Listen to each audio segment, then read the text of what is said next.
I'm the Scrub and you're here for one reason. So many Void Center coming out of the brush to ambush us. Please, everyone, single file. I'll have enough time to sign autographs for everyone. With every zone that we pass through, I'm reminded more and more of Australia. Just gotta replace the snow with a deserted wasteland of nothing and replace the Void Cent with a metric ton of spiders, and we're pretty much the same.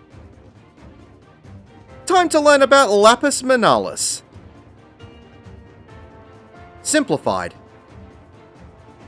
If you're using the duty support system, I'd recommend single pulling this dungeon. You'll be on the back of a snow truck as you zone in. Walk forward to have 4 birds fly down and attack you. Avoid their conal AoEs and kill everything. When everything is being defeated, a griffin will land on the truck. Watch out for its large circular AoE which targets random party members. Avoid all of its AoEs and nuke it down. After the griffin has been defeated, the gate at the front of the truck will lower and you'll be able to continue. Head up the path and across the bridge to pick up the 3 wolves and the bear. Turn right and 2 blood guards will spawn in. Avoid all of the AoEs and kill everything. First boss time. Albion will jump to the middle of the room and cast Call of the Mountain. You'll need to see where the snow is being disturbed on the sides of the arena for what comes next. There will be a stampede of creatures that will run across the arena in a straight line from this disturbed snow. This will cover exactly 1/4 of the arena. You'll just need to move out of the way of the disturbed snow to dodge this. There will be a second row of stampeding animals as the first one is ending from the same side, so make sure that you look out for where the second row of disturbed snow will be. Getting hit by the stampeding animals will give you a slight knockback and also give you an discernible concussion dot tick. Albion's Embrace is a tank buster. The boss will then move into the middle of the room, face either north or south, and cast left or right slam. This will hit the ground with a half room cleave on the side that is being cast in the direction it's facing, so you'll just need to get to the other side to dodge the attack. If you get hit by this, it will give you a Vol stack. Albion will then cast Knock on Ice and create 3 red AoEs around the arena. If you get hit by these when they go off, you'll get a Vol stack. These will create 3 bottles of ice that will rise up from the ground. Albion will target one of these with crosshairs and a thin tether while casting Icebreaker. At the end of the cast, the boss will jump on this boulder and destroy it with a large circular AoE, so you'll need to get away from it to avoid it. If you get hit by the large AoE, you'll get a Vol stack. Albion will then throw the bits of the destroyed boulder into the air. There will be numerous red AoEs around the arena as well as all players getting a point blank AoE on them, so everyone just needs to spread out and avoid overlapping these AoEs while avoiding the other red AoEs. When the players point blank AoEs go off, they will get a secondary baited AoE under their feet, so make sure that you quickly dodge out of this one as well. Then the boss will move to a point in the arena and cast Roar of Albion. This will be a sight-based attack that will give you a Vol stack if you get hit by it. What you need to do is hide behind one of the remaining boulders in the arena to block the line of sight of the boss to avoid the Vol stack. Mechanics will overlap and cycle until it has been defeated. Exit out of the arena, go up the path and head through to the next area. Make your way through the cave and pull the 4 Vodarigas. Continue to the next pack and pull the next 2 enemies. Group everything up, avoid all of the AoEs as best you can, and kill everything. When everything has been defeated, the planks of wood will erode away. Head down the stairs and turn right. Pick up the 4 dolls as you go around the bend to the left. Follow the path down and to the right where you'll pick up 3 more dolls in the Taurus. Avoid all of their point blank AoEs and kill everything. When everything has been defeated, the wooden barrier will crumble. Second boss time. Galatea Magna will move into the middle of the room and cast either Waxing Cycle or Waning Cycle. Waxing Cycle will be a point blank AoE around her followed by a donut AoE, and Waning Cycle will be the inverse, so it starts with a donut AoE followed by a point blank AoE. The AoE in the safe zone will swap between the 2 mechanics. Just make sure that you dodge out of these as best you can. If you get hit by either of these AoEs, you'll get a 15-second undiscernible sustained damage dot tick. She will move back into the middle of the arena, turn to a cardinal direction, and cast Soul Scythe. This will be a very large point blank AoE on the wall of the direction she's facing, so you'll need to get to at least the other side of her hitbox to avoid the massive AoE. Getting hit by this will give you a 15-second sustained damage dot tick. She will then cast Soul Nebula. This is a room-wide AoE that will put down several void portals around the arena. She will then start casting Scarecrow Chase as the portals get a number of dots above them. This will indicate the order that the boss will teleport to each portal. She will begin this when she finishes casting Scarecrow Chase. When she reaches each portal, she will throw out an X of straight line AoEs from her position. These AoEs will always point in intercardinal directions. The first time she casts this, there will only be 2 portals, so you need to stand in the middle of the arena to dodge this. Later on in the fight, she'll have 4 portals instead of 2. You'll need to look out for where the first and second portals are. If the second portal is in the middle, stand with the portal that's in line with the first and second portals, and then when the second portal goes off, move into the middle to dodge the AoEs of the last 2 portals. And if the third portal is in the middle, stand with the third portal and wait for the first 2 portals to go off before moving to the opposite side of the arena in line with the third and fourth portals. Getting hit by any of these AoEs will give you a Vol stack and an discernible 15-second Doom debuff. Healers will need to Asuna this Doom debuff before the timer expires, or your health bar will turn into my father when he went to get milk 20 years ago. Tenebrism will give every player a debuff called Glassy Eyed. When this expires, everyone will get a staring contest above their head. If you are still looking at another party member when this goes out, you'll become petrified and be unable to do anything for several seconds. So everyone will need to face away from each other to avoid this. At the same time as this, there will be 4 meteors that will spawn in one at a time, dropping around the cardinal positions of the boss. These towers will need 1 person in them to soak the damage of the meteor. The easiest way to complete this mechanic is to have everyone spread out on the cardinal points and take 1 tower each. Then when the look away mechanic is about to go off, just turn your character around and face away from the boss. Mechanics will repeat until Galatea Magna has been defeated. Exit out of the arena and follow the the path until it gives out from underneath you. Head forward to pick up the 2 snakes and the 2 crabs. Continue around the corner to the left where you'll pick up 5 imps. Grip everything up, avoid all the AoEs as best you can, and kill everything. When everything has been defeated, the rock wall will crumble away. Follow the path around to the right and pick up the 2 monks. Then continue down the path to the left. As you finish rounding the corner, 6 more imps will warp into the area. Pick up all of these imps and the additional monk at the far wall. Grip everything up, avoid all of the AoEs as best you can, and kill everything. When everything has been defeated, the wall will crumble and you can head down the ramp to the final boss. Stygian Deluge is a room-wide AoE. The first time this is cast, it will generate a shallow moat around the outside of the arena. Touching this wall will give you an unassumable dropsy dot tick for 15 seconds. The cast of Antediluvian will create spheres of water that will hover above the arena. These will always spawn in pairs. The first pair will spawn opposite each other on the north, south, or east-west cardinal points. The second pair will spawn opposite each other on whichever cardinal directions the first ones didn't spawn in. And the third pair of spheres will spawn on random intercardinal points. When these spheres have grown big enough, they will drop onto the arena in large AoEs. You'll just need to move towards the wall in between whichever 2 spawned first, as these AoEs are deceptively large. As the first water spheres hit the ground, there will be a knockback marker from the middle of the arena as the boss casts Body Slam. You'll need to quickly adjust between the second set of spheres so you can avoid the AoEs. When the second set of AoEs hit the ground, the boss will slam himself onto the purple knockback marker and push back all players. This does go through knockback immunity, so you'll need to make sure that you're close to the purple marker to be knocked back and away from the AoEs. And don't be standing in the purple marker as the boss jumps on it, as it will instantly delete you. Getting hit by an AoE will give you a Vuln stack. Kanyatso will either move to the north or south of the arena and cast Hydraulic Ram. This will be a series of small AoEs that will be scattered around the arena and another series of straight line AoEs that will be bouncing off the walls from one point to the next. The AoEs will only appear for a moment before disappearing, so you'll need to take note of where all of the AoEs were. After he finishes casting, the boss will send out watery hits as he retreats into his shell and dashes from point to point where the straight line AoEs were. Just try and find a safe spot that won't be hit by an AoE as best you can. If you get hit by either an AoE or a straight line dash, you'll get a Vuln stack. There is usually a safe spot on either side of the boss before he starts dashing, but if both of these spots have AoEs, you just need to try your best and dodge all of the AoEs as best you can. After he finishes dashing, he'll move back into the middle of the arena. Hydrofall will give one player a stack marker. Group up to share the damage. Following this mechanic, he will cast Cursed Tide, which will give everyone either a debuff of Neep Tide or Spring Tide and become untargetable. 4 spears will appear in the arena and tether to the boss. A bar labeled Kanyatso's Power will appear. If this bar fills, Kanyatso will wipe the group. You'll need to destroy all 4 spears as fast as possible. If you have the Neep Tide debuff, you'll get a point-blank AoE on your position when this timer expires. If you have the Spring Tide debuff, you'll get a stack marker when this timer expires. Spread out for the point-blank AoEs and then group up to share the damage of the stack marker. While you're trying to destroy the spears, there will also be random medium-sized point-blank AoEs scattered around the arena. Dodge between them as best you can. If you get hit by any of these AoEs, you get a Vuln stack and be thrown into the air. When all 4 spears have been defeated, Kanyatso will perform his ultimate and become targetable again. Void Cleaver will spawn in 4 void spheres around the arena. These will tether to 1 player each. These spheres will send out conal AoEs in the direction of their tethered player every few seconds, so you'll need to point these away from everyone else as best you can. If you get hit by a conal AoE, you'll get a Vuln stack. While these are going off, the boss will cast Life's Cleaver, which will be a fan of conal AoEs from the middle of the arena with a safe spot between each one. Just try your best to squeeze into the safe spots or you'll get a Vuln stack per one you get hit by. And Void Torrent is a straight line cleaving tank buster, so tanks will need to point this away from the party and everyone else shouldn't stand with the tank. Mechanics will begin to repeat from here until Kanyatso has been defeated. Congratulations, you have completed Lapis Manalis.